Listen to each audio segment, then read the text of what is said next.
This is a show for grown-ups. And they say bad words. And they say bad words. Say final warning. Final warning. Hello and welcome to another topical episode of the Pot of Blunders, the in-between. We're not doing an actual play today, we're doing a topic that's of interest to the RPG community at large. I'm your host, Nate Magnuski, and with me, as always, is my co-host, Richard Sullivan. Hello. Richard, what are we talking about today? Dissident Whispers, an anthology of 58 original RPG adventures made by a diverse international collective of creators in support of the Black Lives Matter movement. And all proceeds went toward bail funds. Not went towards bail funds. They're still going to bail funds because you can still buy this book. And in this book, there are games for Mothership, Morkborg, Troika, Electric Bastionland, UVG, DCC, 5th Edition, BX, Trophy Gold, Mausritter, and System Agnostic Adventures. Technically, Morkborg is supposed to be shouted. I don't want to make you do that. Morkborg! Okay, now you're the Swedish chef. Hinde, hinde, gunde, Morkborg. So Nate, how did this book get on your radar? Well, the way I get all my news about anything, Reddit. So a while back, I think it was back in July or so, I saw something about a group of RPG enthusiasts coming together to try to help out the BLM movement. They were making a book of adventures, and it was, so much for the PDF and so much for the physical print, and all that money that was beyond the actual cost of making the book would go to help the bail fund. This was during the height of the Black Lives Matter movement with all the protests and people being arrested for spurious bullshit.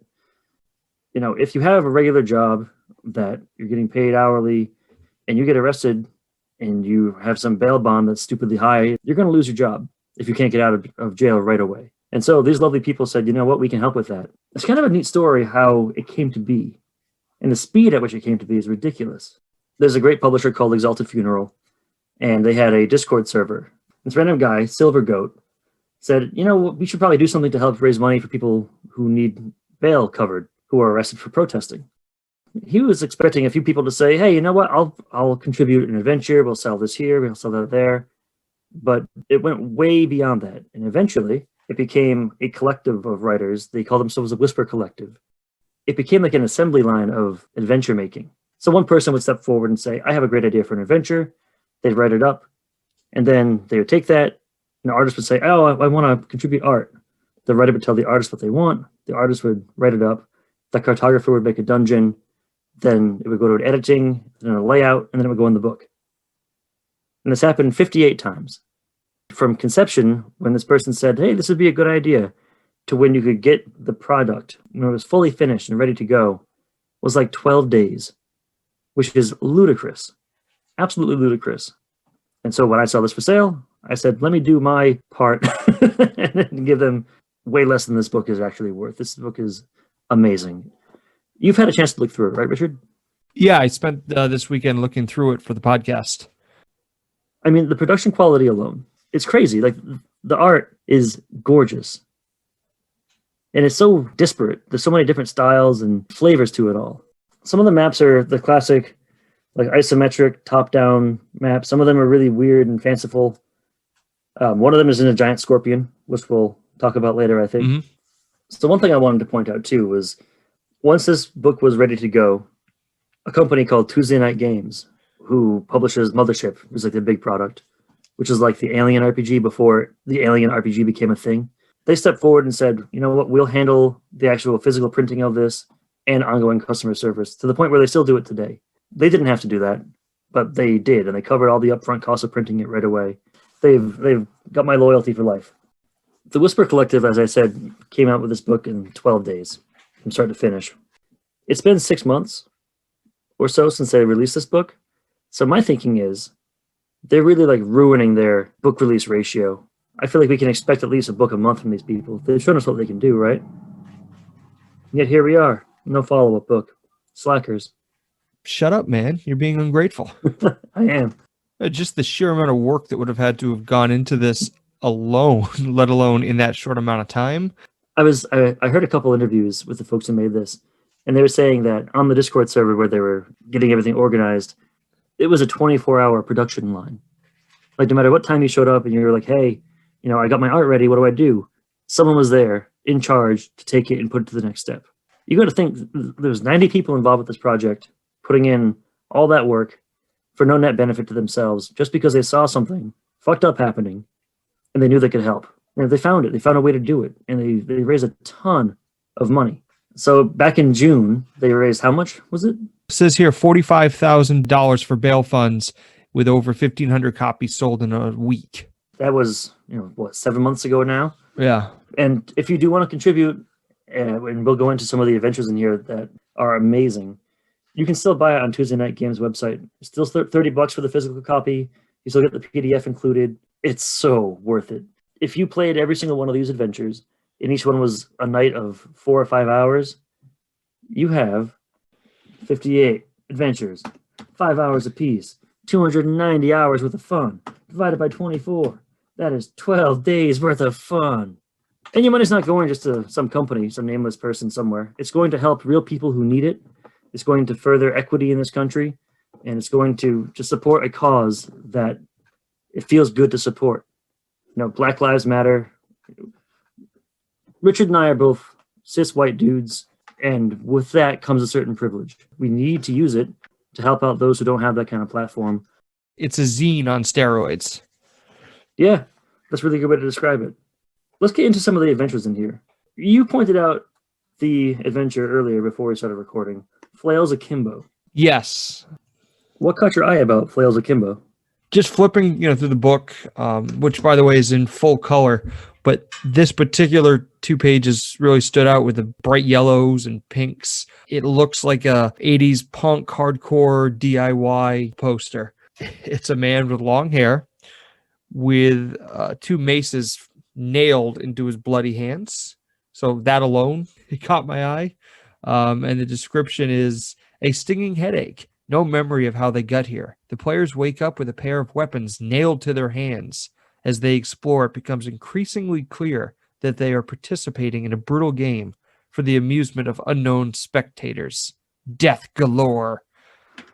So it seems like such like a exploitation, ultra-violent game I'd really like to play with you guys. Yeah. However, that being said, I am not familiar with Morkborg.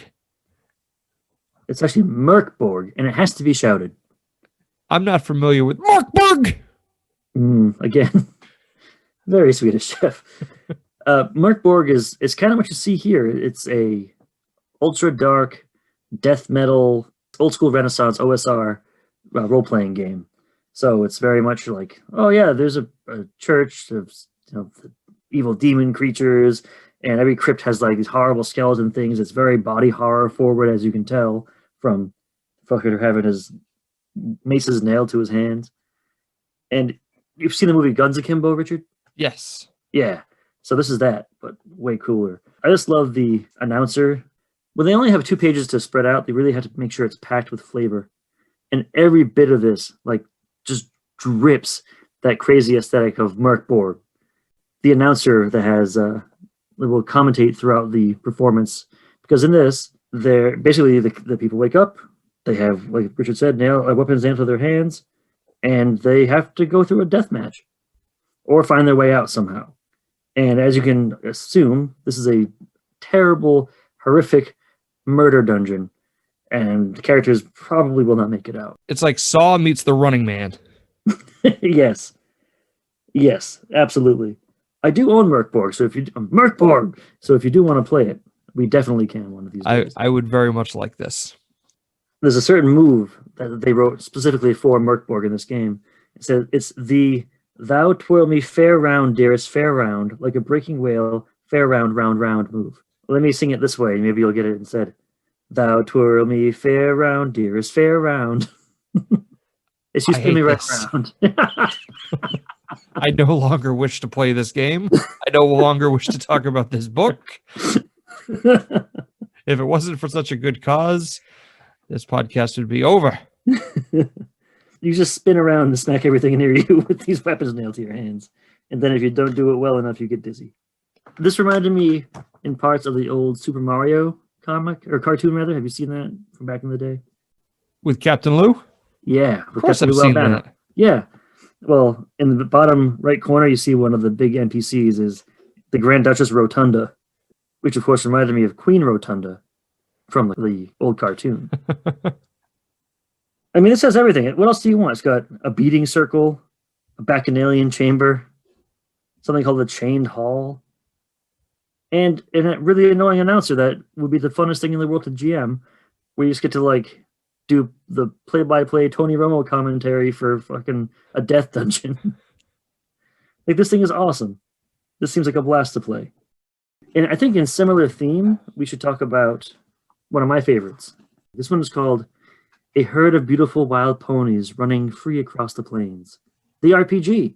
The very first game in the book. The very first one. I applaud their strength of conviction to put this game first in this book. Because when I first opened it up, I was like, what did I just purchase? And why is it all about ponies? In this one, you are a pony, one of 6 breeds of pony, which they include zebra as a breed of pony. I don't know if taxonomically that's correct, but goddammit, I want to play a zebra. And you are fueled by spite, and you want to be wild and free, and you want to escape your handlers. That's the whole game. You have several stats you roll under, and when you roll under certain things, then you'll increase your spite. And once you have your spite a certain level, the herder will ask you to roll. If you roll under your spite, then you can start trying to work your way to be wild and free. It looks to be a very short game with very little rules. It's a micro game to the point where I think we could play it on this podcast within 15 minutes and have a good time. It's cute. It's fun. It's ponies. Who doesn't like ponies? Your silence tells me you don't like ponies, Richard. I like the big ones. Those are horses. Oh. That's it. Roll me a d6 right now. 4. Miniature horse. You're a miniature horse. You're like little Sebastian. Little Sebastian. Bye-bye, little Sebastian. And let's see. If I was the herder for this, I would do... Let's see. I'm rolling... Short but competent cattle thieves are your owners. So they're riding this miniature horse to rustle some cattle. And the location is at a petting zoo, so they're really competent to steal cattle from a petting zoo. And of course, you don't want to do this. You want to escape to the garden section of the local hardware store for lunch. If you're telling me that doesn't sound like a fun night of adventure, then I don't know what to tell you. Now, if we could combine this and we play ponies with maces nailed to their hooves... I would say one thing. We would get a lot more attention on this podcast if we did that. But it would mostly be from PETA. After these messages, we'll be right back. Our friends over at Black Marble Games released an innovative new setting for 5th edition D&D called Renge. Set in the aftermath of an apocalyptic war between nature and civilization, the world of Renge is a place haunted by not only the sins of its past, but the promises of its future. The peoples of the world have only recently returned from near extinction, and they are beset on all sides by the wilderness itself. Here, there are no kings and queens, nor cities, and their endless standing armies. Instead, everyone must work together as equals in order to survive. For many, this means scavenging the ruins of the late great superpower that fell centuries ago, while for others, this means standing alone in the face of impossible, supernatural odds. Richard, what are some things you can find in this book? Well, there's all kinds of setting information from new adventure locations, pantheons, custom races, and a full world history. There's also some really great new exploration and encumbrance mechanics, which your party will definitely make use of as they trek through the untamed wilderness and plumb the lost cities for treasure. And if you need a jumping off point for your campaign, there's even a full adventure included in the book. There's even more stuff included, believe it or not. But if we talk about the book any further, we're going to have to do an entire episode about it instead of just an ad, which honestly wouldn't be the worst idea. Head on over to DriveThruRPG now and get your copy of Renge today. So, Nate, in the intro, you mentioned a scorpion dungeon. I assume you were talking about Gractil? Gractil, the citadel that crawls. I love weird dungeons, and as soon as I saw this, I was just blown away. So this is a resurrected undead scorpion, a giant scorpion, containing like a full contingent of goblins. So you have a whole goblin city inside of it. You have like weapons in the claws. You have, there's so many great things. There is a reference to Princess Bride. Did you see that one? Undead scorpions of unusual size. Which, of course, in Princess Bride, they had the rodents of unusual size, the RRUSs. Dracula's great. It's system agnostic. It doesn't say, like, oh, this is only for whatever. You can put this into a D&D 5e game. You could put this into a really messed up trophy gold game. This would be fantastic. It's just a big undead scorpion full of goblins walking through that the players are going to have to deal with. This book is chock full of these little beautiful dungeons like this where, say, one night you're like, I don't know what I need to run.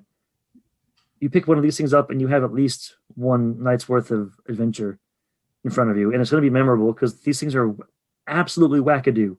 Like this thing has zombie goblins. It's got poison elementals. It's got trained coyotes. What do you want? It's ridiculous. Everything is rotting in this giant bug. It's walking towards the town. It's going to smash things. It's just incredibly creative. Once we play Morkborg, this will be the next on our list. So a large section of this book is taken up by adventures for the game Mothership.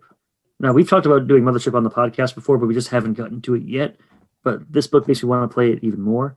Mothership, as I mentioned earlier, is just aliens or alien with the serial numbers filed off. It's cosmic horror, emphasis on the cosmic, emphasis on the horror. Really rules light, beautiful, and elegant. And it's completely bug nuts insane.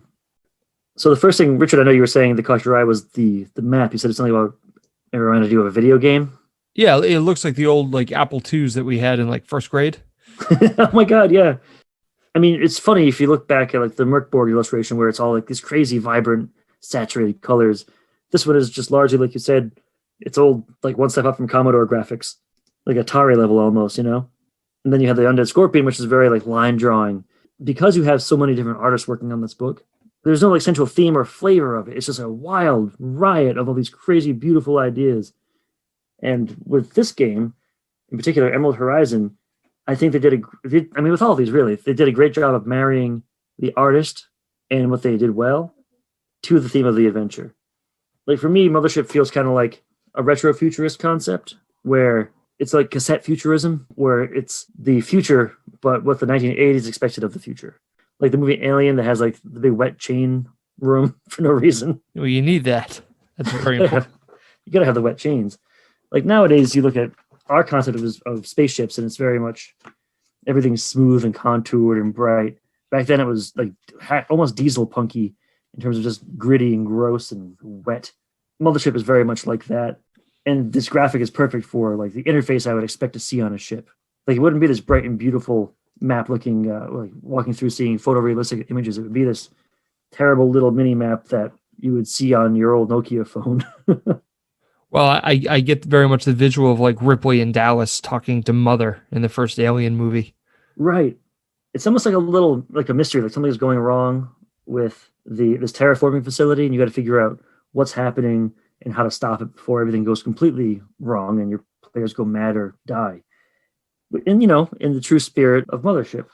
And even if you keep going like through the other Mothership adventures, they're all a similar theme in that they're all taking place either with sci-fi themes and horror themes, but they're wildly different. Some of them are about ghosts in a machine.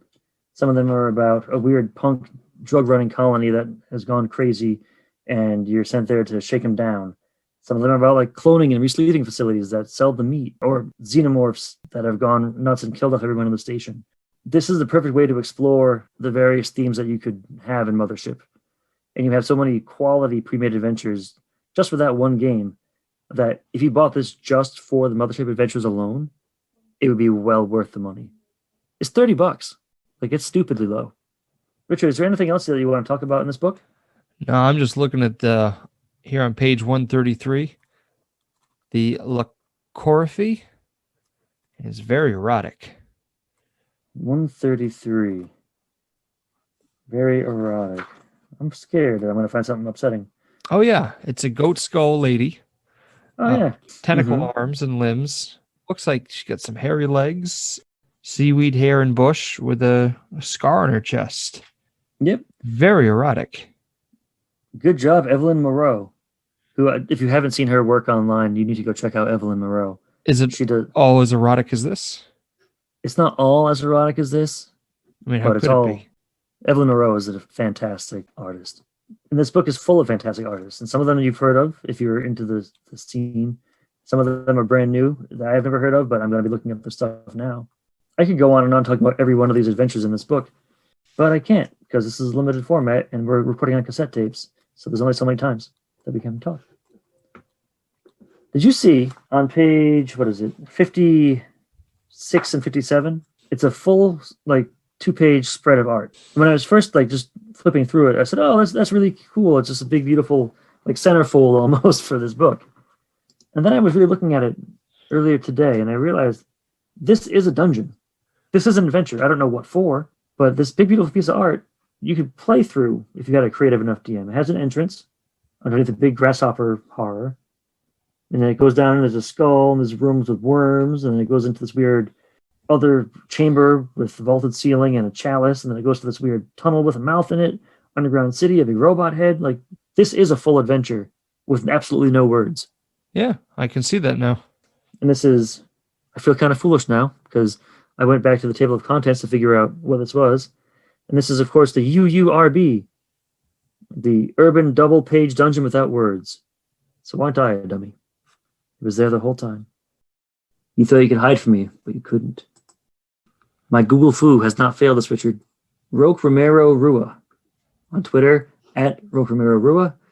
Patient R, commission's open. He says, he's from Spain, and he's a fucking genius. His art is gorgeous. Holy shit. I'm just looking at his stuff now.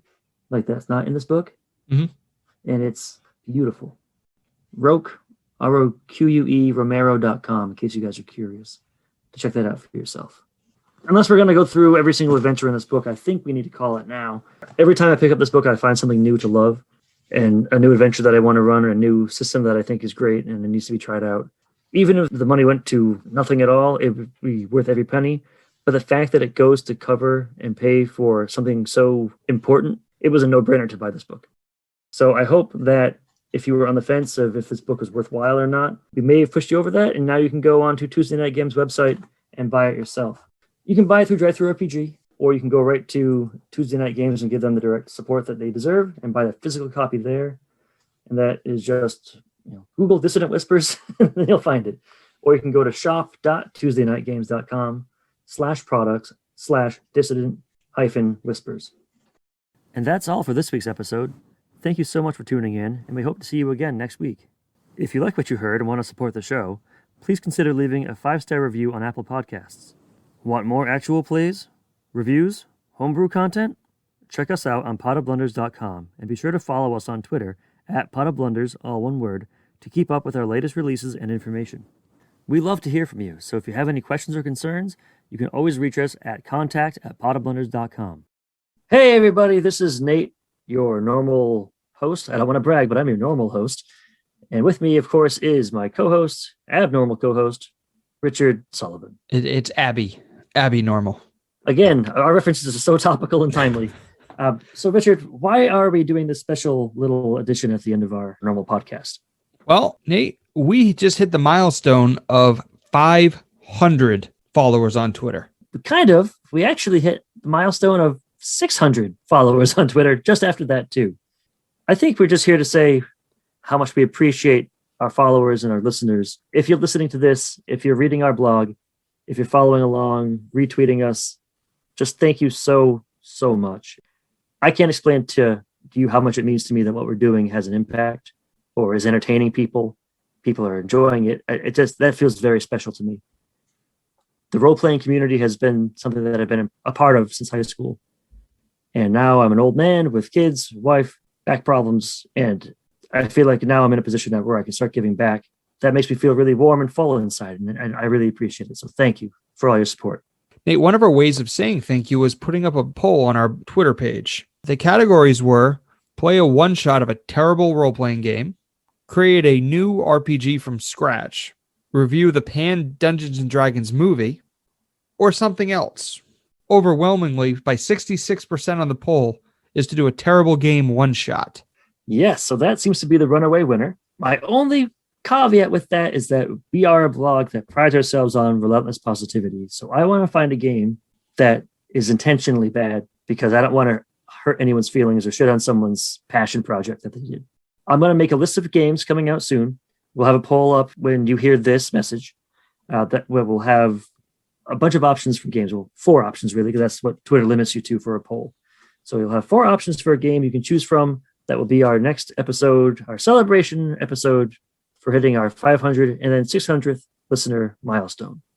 From the bottom of our hearts, thank you so much for your support. We hope to keep bringing you fun, entertaining content, good reviews, and a bunch of just crazy ass bullshit that you know us well for at this point. So keep listening, subscribe, love us, because we thrive on your constant attention. And as always, Richard, do you want to say the line this time? May all of your D's be 12s. Buy this book. Buy this book. That's a critic reference. Is that the critic? Kids. Yeah. Yeah. That's the kids will like the critic reference. You know, the kids all like their cartoons like that. Very, very timely, very topical. Yeah, much like your Tuesday night reference earlier. When did we get so old?